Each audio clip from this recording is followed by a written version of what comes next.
যদি ভালো হতে চাও সর্বপ্রথম মিথ্যা বলা ছেড়ে দাও। হযরত মুহাম্মদ সাল্লাল্লাহু আলাইহি ওয়াসাল্লাম।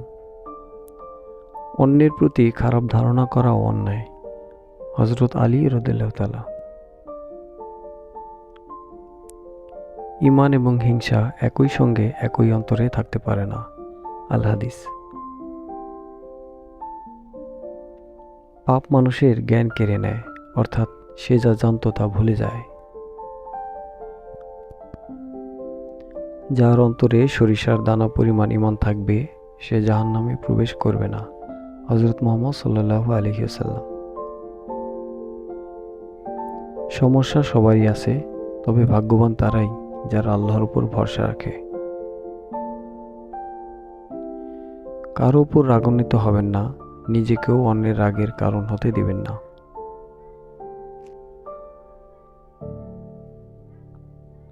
আজান শুনে আরামের ঘুম ত্যাগ করে নামাজ পড়তে যাওয়াই হলো ভালোবাসা। গুনাহকে অবশ্যই ধুতে হবে, হয় দুনিয়াতে চোখের পানি দ্বারা, নতবা আখিরাতে জাহান্নামের আগুন দ্বারা। যদি গুনাহের গন্ধ থাকতো তাহলে কেউ আমার দ্বারের কাছেও আসতো না। সবচেয়ে উদাসীন হৃদয় হলো যে বিপদে পড়েও আল্লাহকে ডাকে না, আর সবচেয়ে জাগ্রত হৃদয় হলো যে নিয়ামত পেয়েও আল্লাহকে বলে না। যে কষ্ট আল্লাহর কথা স্মরণ করিয়ে দেয় সেটা হচ্ছে নিয়ামত।